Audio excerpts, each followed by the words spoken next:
আল্লাহ পাক বলেন, কুল ইন্নাল মাউতাল্লাযী তাফিররুনা মিনহু ফাইন্নাহু মুলাকীকুম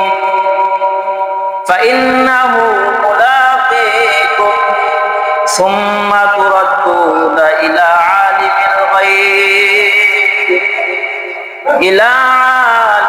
গায়বি ওয়াশ-শাহাদাতি ফায়ুনাব্বিউকুম বিমা কুনতুম তা'মালুন। আল্লাহ পাক বলেন, বলুন তোমরা যে মৃত্যু থেকে পলায়ন করো সেই মৃত্যু অবশ্যই তোমাদের মুখোমুখি হবে এবং তোমাদেরকে দৃশ্য অদৃশ্যের জ্ঞানে আল্লাহ পাকের কাছে উপস্থিত করা হবে। ফায়ুনাব্বিউকুম, তিনি তোমাদেরকে জানায় দিবেন, বিমা কুনতুম তা'মালুন, যে কর্মগুলা তোমরা দুনিয়ায় থাকতে করতে, অর্থাৎ দুনিয়ায় থাকতে আপনি যাই করেন না কেন, মৃত্যুর পরে আল্লাহ পাক আপনাকে সবকিছু জানায় দিবেন। এজন্য সর্বদাই ভালো কাজ করার চেষ্টা করতে হবে, কারণ মৃত্যুর পরে আল্লাহ পাক আমাদের দুনিয়ার যে কর্মগুলো আছে সব কর্মগুলো আল্লাহ পাক আমাদেরকে জানায় দিবেন। আলহামদুলিল্লাহি নাহমাদুহু ওয়া নাস্তাঈনুহু ওয়া নাস্তাগফিরুহু ওয়া নু'মিনু বিহি ওয়া নাতাওয়াক্কালু আলাইহি ওয়া নাউযু বিল্লাহি মিন শুরুরি আনফুসিনা ওয়া মিন সাইয়্যাতি আ'মালিনা মান ইয়াহদিহিল্লাহু ফালা মুদিল্লা লাহু ومن يضلل فلا هادي له ونشهد أن لا إله إلا الله وحده لا شريك له ونشهد أن سيدنا وسندنا وحبيبنا ومولانا محمدا عبده ورسوله أرسله بالحق بشيرا ونذيرا وداعيا إلى الله بإذنه وسراجا منيرا. أما بعد فأعوذ بالله من الشيطان الرجيم. بسم الله الرحمن الرحيم. كل نفس ذائقة الموت وإنما توفون أجوركم يوم القيامة فمن زحزح عن النار وأدخل الجنة فقد فاز وما الحياة الدنيا إلا متاع الغرور. وقال رسول الله صلى الله عليه وسلم القبر إما روضة من رياض الجنة وإما حفرة من حفر النار أو كما قال عليه الصلاة والسلام. ইহা हम सब मुसाफिर हैं, इहा हम सब मुसाफिर हैं, वही आखिर ठिकाना, कोई आगे रवाना है, कोई पीछे रवाना. আলহামদুলিল্লাহ, আল্লাহ পাকের দরবারে অসংখ্য গণিত শুকর যে মহান রব্বুল আলামিন আমাদেরকে আল্লাহ পাকের হুকুম জুমার নামাজ আদায় করার উদ্দেশ্যে মসজিদে আসার বসার তৌফিক দান করেছেন। এজন্য কালিমাতুশ শুকর আদায় করি আলহামদুলিল্লাহ। মুহতারাম হাজিরিন, পৃথিবীতে এমন কোনো বিষয় নাই যে বিষয়ে মানুষের মধ্যে কোনো ইখতিলাফ নাই, মত পার্থক্য নাই।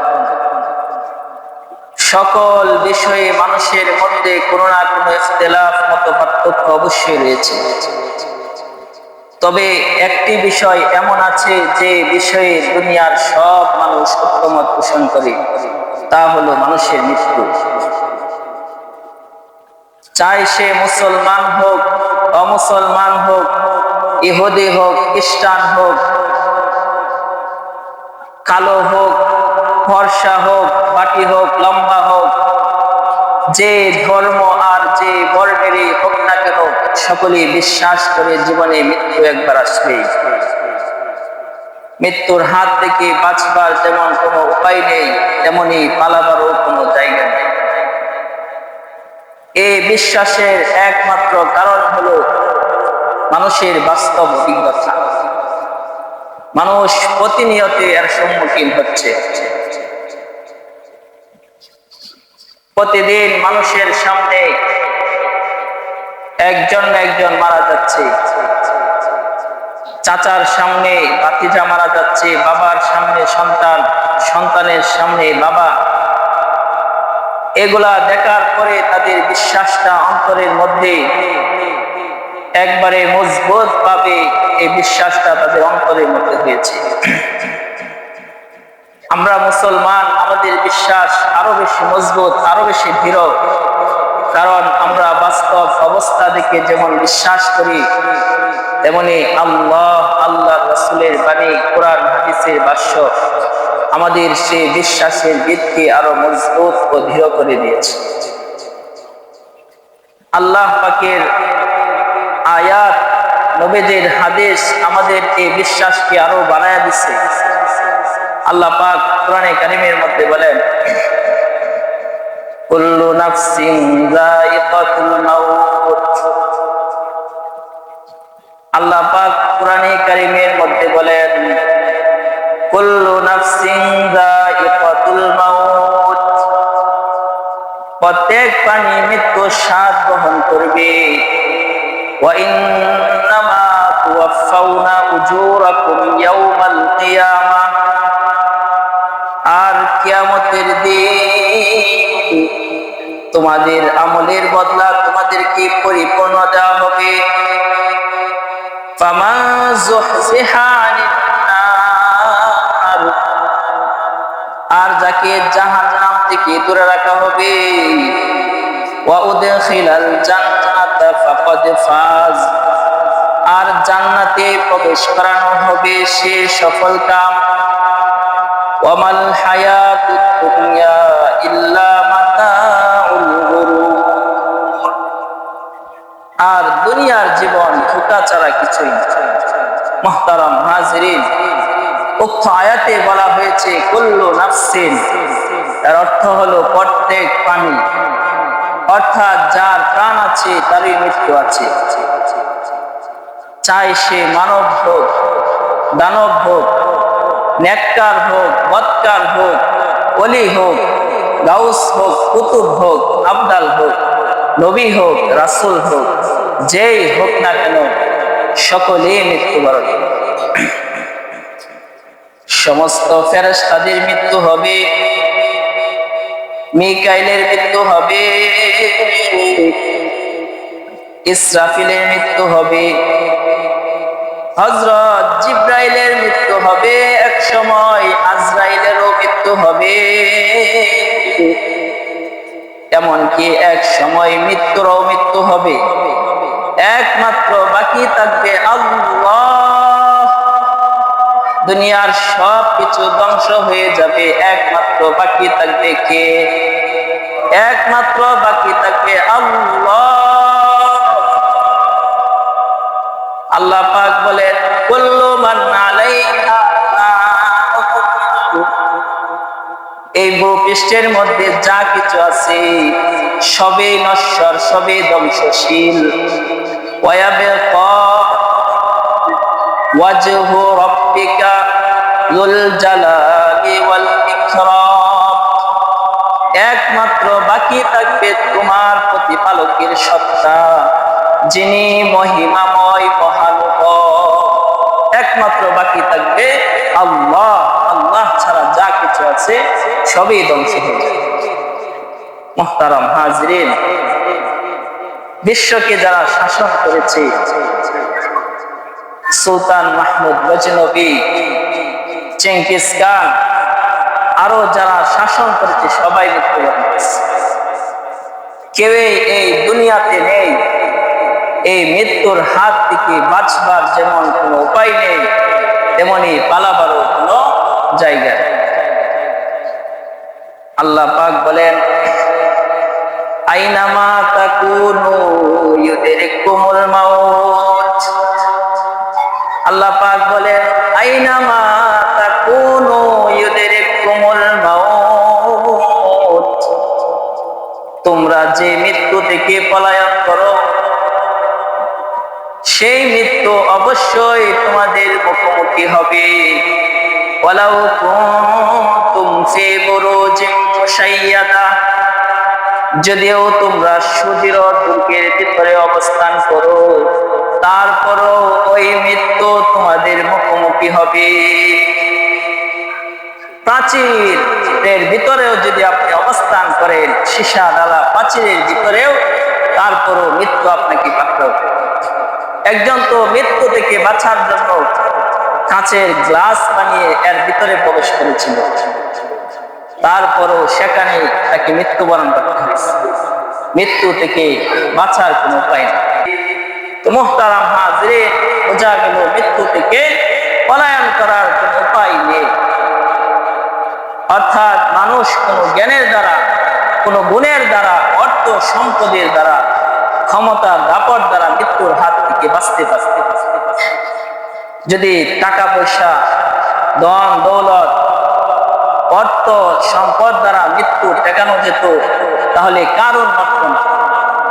কারণের এত সম্পত্তি ছিল, আমরা তো সমাজে বলি যে অমুক এত বড় লোক, তার 14 পুরুষ খাইলেও শেষ করতে পারবে। কারণের এত সম্পত্তি ছিল, 14 পুরুষ কেন 28 পুরুষ খাইলেও শেষ করতে পারবে, এত সম্পত্তি ছিল, তারপরও মৃত্যুবরণ করছে।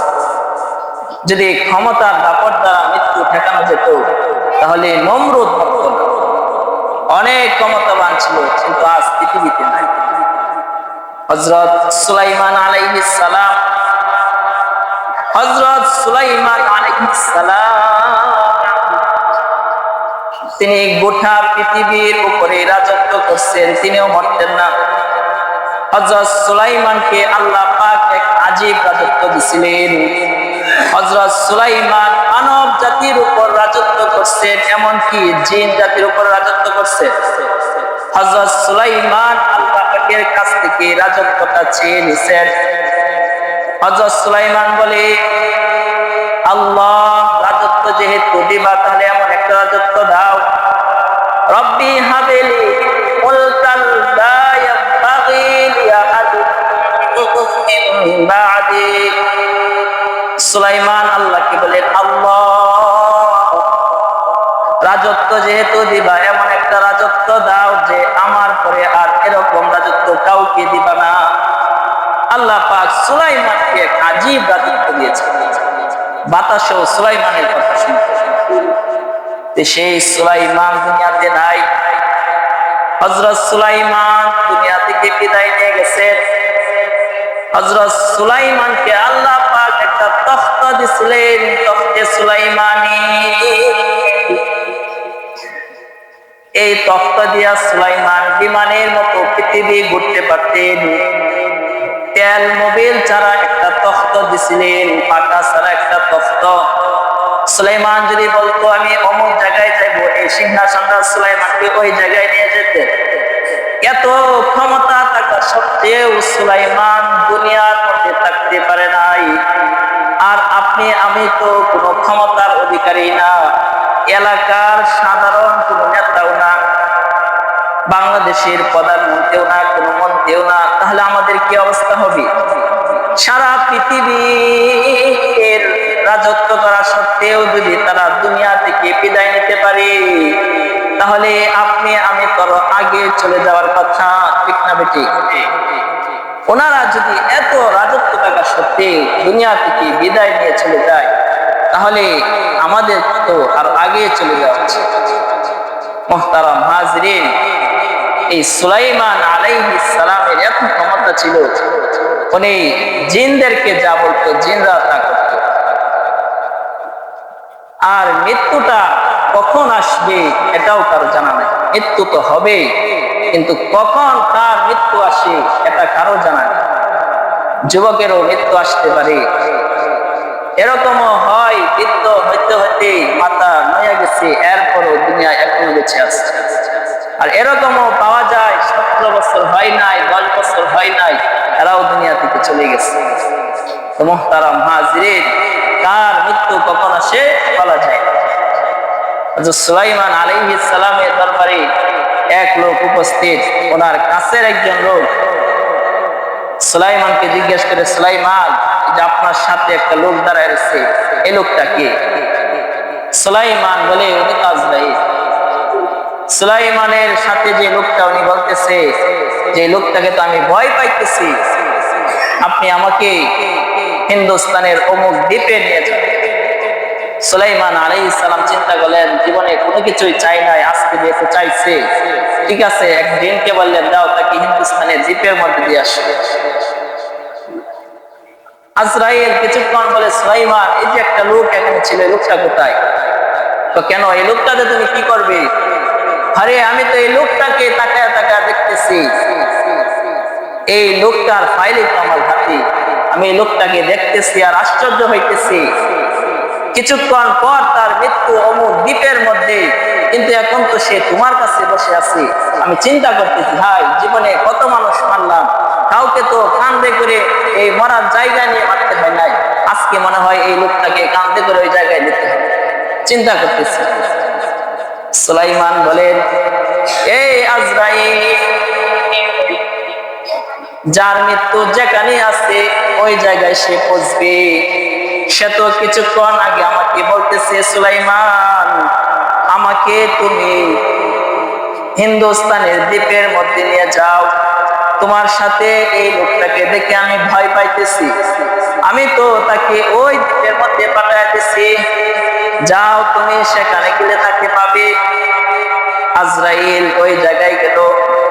যাওয়ার পর লোকটা বলল, তোমার ডরে আমি এখানে আসলাম, তুমি এখানে হাজির।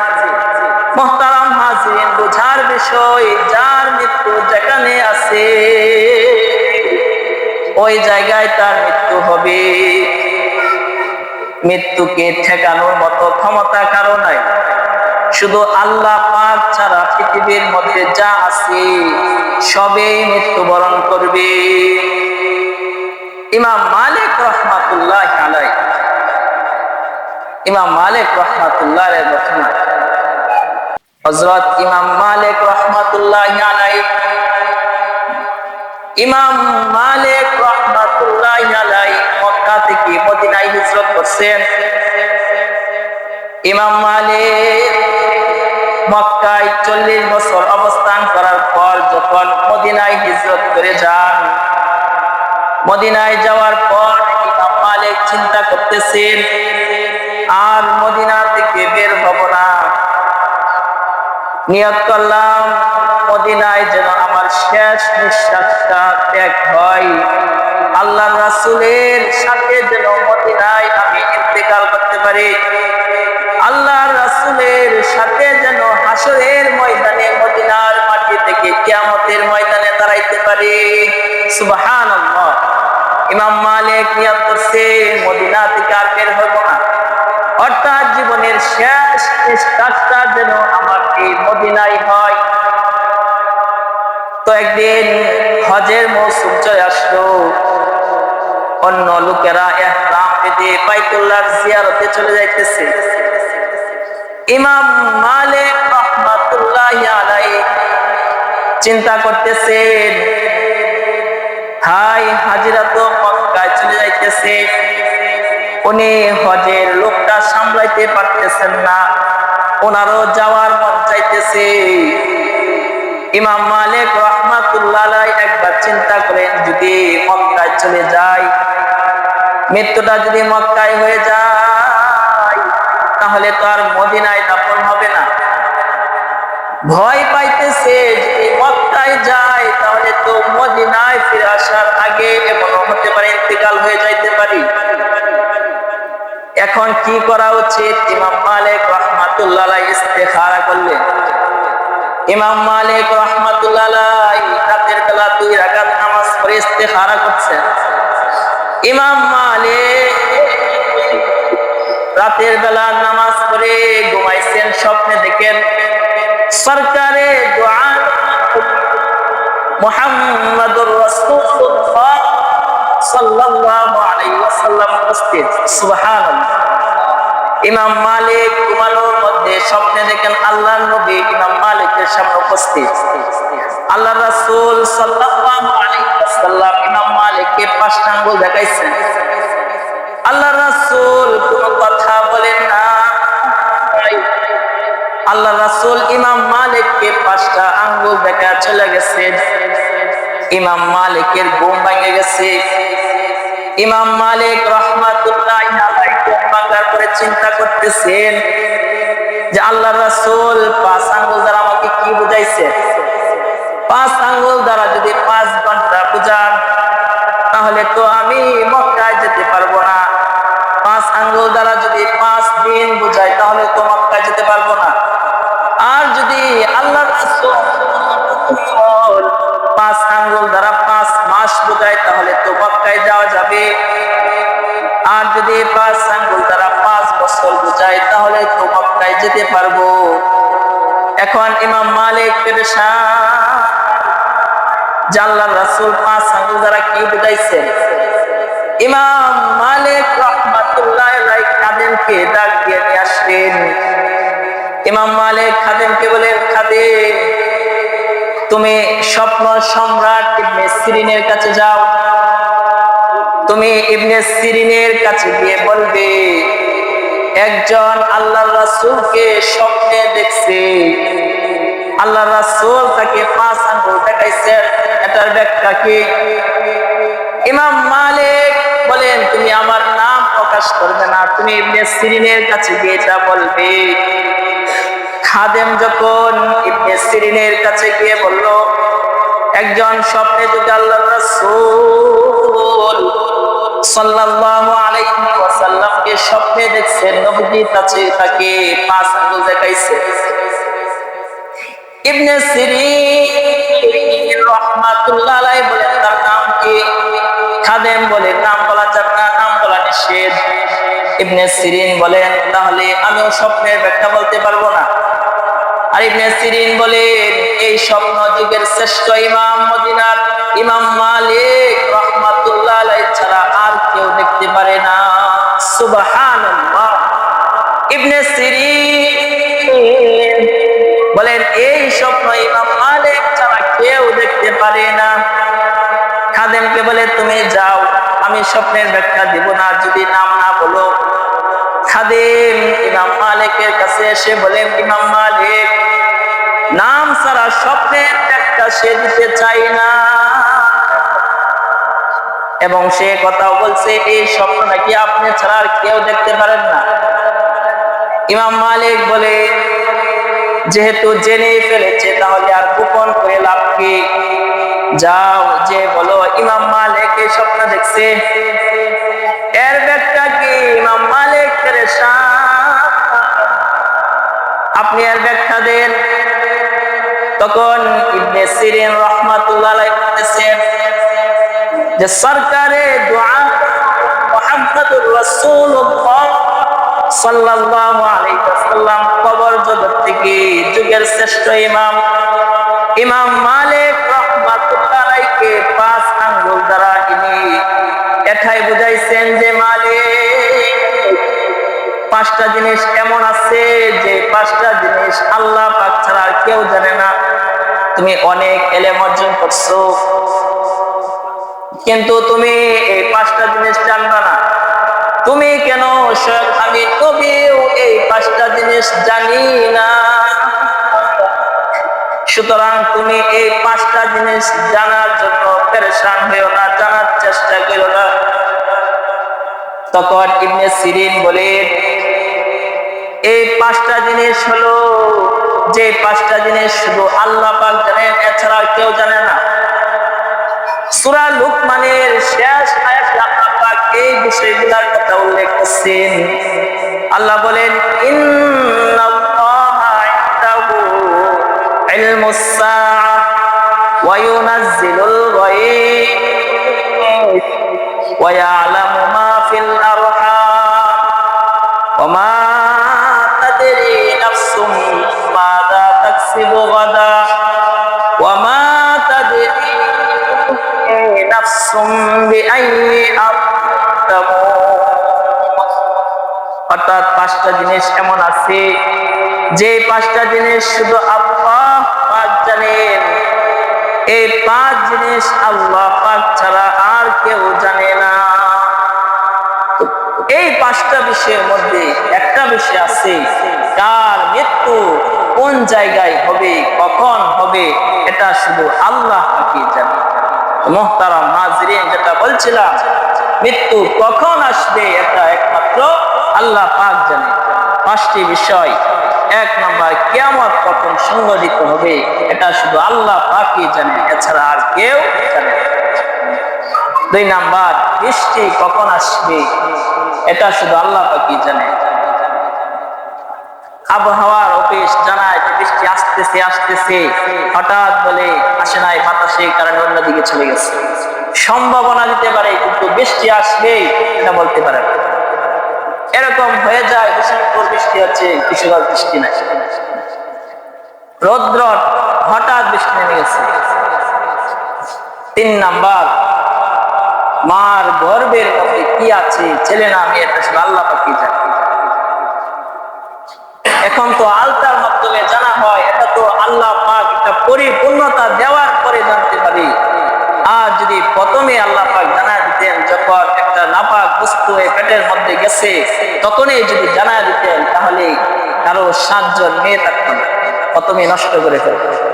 এমন সময় আল্লাহ পাক জানান যখন কেউ নষ্ট যেতে না করতে পারে। 4 নাম্বার হলো, আগামীকাল আপনি কি করবেন, কি উপার্জন করবেন, কি খাবেন, এটা শুধু আল্লাহ পাকই জানে। আর 5 নাম্বার, আপনি কোন জায়গায় মৃত্যুবরণ করবেন, এটা আল্লাহ পাকই জানে। ইমাম মালিক রাহমাতুল্লাহ আলাইহি আল্লাহর রাসূল সাল্লাল্লাহু আলাইহি ওয়াসাল্লাম 5 আঙ্গুল দ্বারা বুঝায় দিলেন যে 5টা বিষয় এমন আছে যে 5টা বিষয় একমাত্র আল্লাহ পাকই জানে, এছাড়া কেউ জানে না। সুতরাং মৃত্যু কখন হবে, তোমার মৃত্যু মদিনায় হবে না মক্কায়, এটা জানার চেষ্টা তোমার করার দরকার। মুহতারাম হাজিরিন, তাহলে মৃত্যু আমাদের আসবে, কখন কার মৃত্যু আসে এটা কেউ জানে না। দুনিয়া থেকে খালি হাতে চলে যেতে হবে, কিছু নেওয়া যাবে না। হযরত যুলকারনাইন পৃথিবীর উপর রাজত্ব করেছিলেন। হযরত যুলকারনাইন পৃথিবীর উপর রাজত্ব করছেন। যুলকারনাইন মৃত্যুবরণ করার আগে তার সন্তানদেরকে ডেকে বলতেছে, সন্তানেরা রে, আমার মৃত্যুর পর তোরা আমাকে কাফনের মধ্যে পেঁচাইয়া আমার হাত দুইটা বের করে তোরা আমারে সারা শহর চাইবে। যুলকারনাইনের সন্তানরা বলতেছে, বাবা, আপনি তো সারা বিশ্বের বাদশা, আপনাকে দেখার জন্য কত মানুষ আসবে, আপনি তো সারা পৃথিবী শাসন করছে, আপনাকে দেখার জন্য কত লোক আসবে, আপনি নাকি বলতেছেন আপনাকে সারা শহর ঘুরাইতাম, আবার আপনার হাত বের করে আপনাকে সারা শহর ঘুরানোর জন্য বলতেছেন, এটা কিসের জন্য? যুলকারনাইন বলতেছেন, আমি সারা পৃথিবীর উপরে রাজত্ব করছি, আমি সারা পৃথিবীর উপর রাজত্ব করছি, কিন্তু আমার মৃত্যুর পর আমার হাতগুলা বের করে আমাকে সারা শহর ঘুরাবে, এজন্য যাতে মানুষ বুঝতে পারে সারা পৃথিবীর বাদশা কবরে যাওয়ার সময় খালি হাতে যাইতেছে। সারা পৃথিবীর মানুষ যেন বুঝতে পারে যুলকারনাইন খালি হাতে যাইতেছে, মরার সময় কিছুই তার সাথে যাইতেছে না, শুধু কাফনের কাপড়টা তার কবরে যাইতেছে। এটা দেখে যেন মানুষ আল্লাহকে ভুলে না যায়, দুনিয়ার চাকচিক্য দেখে যেন মানুষ আল্লাহকে ভুলে না যায়, আল্লাহর ইবাদত বন্দেগী ছেড়ে না দে। এজন্য তোমরা আমাকে এভাবে ঘুরাইবে। মুহতারাম হাজরিন, যুলকারনাইন সারা পৃথিবী রাজত্ব করার পর ছেলেদেরকে উনি ওসিয়ত করতেছেন, মৃত্যুর পরে কাফনের মধ্যে আমাকে পেঁচায়া এরপর আমার হাতগুলো বাইর করে সারা শহর ঘুরাই, যাতে মানুষ বুঝতে পারে যে দুনিয়া থেকে চলে যাওয়ার সময় খালি হাতে যেতে হয়। আপনারা যাই করতেছেন, এই বিল্ডিং, এই খেত খামার, ব্যবসা বাণিজ্য যাই করতেছেন, এই সব কিছুই থাকবে, তার জন্য করতেছেন। কবরে খালি হাতে যেতে হবে। আপনারা দেখতেছেন আপনাদের এলাকায় যারা কবরে যাইতেছে কেউ কিছু নিয়ে যাইতে পারতেছে, প্রবাসে থাকতেছে 20 বছর, আসার পরে 3 দিন পরে মারা গেছে। এই যে 20 বছর কষ্ট করছে, এর সুখ সে পায় না। যদি আল্লাহকে আমরা ভুলে যাই, আল্লাহর ইবাদত বন্দেগী না করি, তাহলে আমাদের কি অবস্থা হবে? এজন্য রাসূল সাল্লাল্লাহু আলাইহি ওয়াসাল্লাম বলেন, মৃত্যুকে তোমরা বেশি বেশি স্মরণ করো, তাহলে মৃত্যুটা আমাদের হবে। কবি বলেন, ইহা হাম সবে মুসাফির হে, ইহা হাম সবে মুসাফির হে, ওহি আখির ঠিকানা কোই আগে রওয়ানা হে, কোই পিছে রওয়ানা। কবি বলেন, এই দুনিয়ার মধ্যে আমরা মুসাফির, আমাদের আসল বাড়ি হলো জান্নাতে, মৃত্যুর পরে হলো আমাদের আসল বাড়ি। কেউ আগে যাবে, আবার কেউ পরে। মুহতারাম হাজরিন, যেতে হবে, তবে মৃত্যু কার কাছে কিভাবে আসবে এটা আমাদের জানা দরকার। মৃত্যু সবার কাছে একই রূপে আসবে। আল্লাহ পাক কোরআনে কারীমের মধ্যে বলেন, আম হাসিবাল্লাযীনা ইজতারাহুস সাইয়্যাত, আল্লাহ পাক বলেন, আম হাসিবাল্লাযীনা ইজতারাহুস সাইয়্যাতি আন নাজআলাহুম কাল্লাযীনা আমানু ওয়া আমিলুস সালিহাত সাওয়া'আন মাহইয়াহুম ওয়া মামাতুহুম সাআ মা ইয়াহকুমুন। আল্লাহ পাক বলেন, দুষ্কৃতিকারীরা কি মনে করে, যারা অপরাধী তারা কি মনে করে যে আমি যারা ঈমান আনছে, যারা নেক আমল করছে, আমি তাদেরকে তাদের সাথে গণ্য করব? তাদের সিদ্ধান্ত কত মন্দ। অর্থাৎ নেককার আর বদকারের মৃত্যুর মাঝে অনেক তফাৎ আছে, নেককার বদকারের মাঝে অনেক তফাৎ। আপনার এলাকায় যে লোকটা ভালো, সেই লোকটা যদি নির্বাচনে দাঁড়ায় আপনারা তাকে ভোট দেন, আর যে লোকটা খারাপ সে আপনাকে যত টাকায় দেখা গেল, যদি আপনার বিবেক বুদ্ধি ভালো থাকে তাহলে ওই লোকটাকে আপনি কোনো সময় ভোট দিতে পারেন না। ঠিক তেমনি ভাবে যে নেককার আর যে বদকার, দুজনের মধ্যে অনেক তফাৎ রয়েছে। হযরত ইব্রাহিম আলাইহিস সালাম আজরাইলকে বদকারের জান কবজের যে একটা আকৃতি, যে একটা অবস্থা, এই সম্পর্কে জিজ্ঞেস করছেন। খলিলুল্লাহ ইব্রাহিম মালাকুল মাউত আজরাইলকে বলেন, আজরাইল তুমি বদকারের রূহটা কোন সুরতে কবজ করো তা কি আমাকে একটু দেখাতে পারো? খলিলুল্লাহ ইব্রাহিম হযরত মালাকুল মাউত আজরাইলকে বলতেছে বৎকারের রূহ কিভাবে কবজ করো তা কি আমাকে একটু দেখাতে পারো? হযরত আজরাইল বলেন, হ্যাঁ ইব্রাহিম, আমি যে আকৃতিতে বৎকারের রূহ কবজ করি তা দেখলে আপনি সহ্য করতে পারবেন না। ইব্রাহিম বলেন, আমি সহ্য করতে পারবো। মালাকুল মাউত আজরাইল বলেন, ঠিক আছে, তাহলে আপনি একটু অন্যদিকে তাকান। ইব্রাহিম একটু অন্যদিকে তাকালেন। আজরাইল তার ভয়াবহ রূপ ধারণ করে বললেন, ঠিক আছে, এবার দেখেন। ইব্রাহিম খলিলুল্লাহ আজরাইলকে দেখলে ভীষণ বিশ্রী দত্তের মতো একটা লোক, শরীরের লোমগুলি খাড়া খাড়া, শরীর থেকে দুর্গন্ধ আইতেছে, নিঃশ্বাসের সাথে আগুনের ফুলকি বের হইতেছে। খলিলুল্লাহ ইব্রাহিম এটা দেখার পরে বেহুশ হয়ে গেলেন। নবী যদি দেখার পরে বেহুশ হয়ে যান, তাহলে আপনি আমি যখন এটা দেখবো আমাদের অবস্থাটা কি হবে একটু চিন্তা করা উচিত। ইব্রাহিম বৎকারের রূহ কবজ করলে যে আকৃতিটা আজরাইল নিয়ে আসে এটা দেখার পরে ইব্রাহিম বেহুশ হয়ে গেলেন। আমাদের কি অবস্থা? এরপর আজরাইল যখন আসল সূরাতে ফিরে আসলেন, ইব্রাহিম আলাইহিস সালাম বেহুশ থেকে হুশ ফেরার পর আজরাইলকে আসল সূরাতে দেখলেন।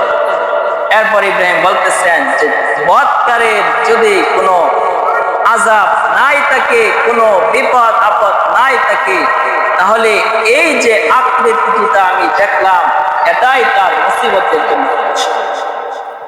মুহতারাম হাজিরিন, যেটা বলছিলাম, দুনিয়া থেকে আমাদেরকে চলে যেতে হবে। কখন মৃত্যু আসবে তা কেউ জানে না, খালি হাতে যেতে হবে।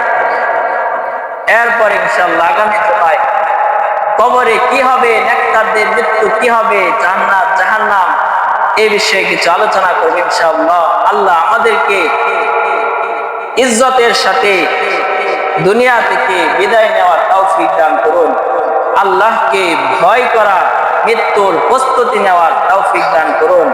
ওয়া আখির দাওয়ানা আলহামদুলিল্লাহি রাব্বিল আলামিন।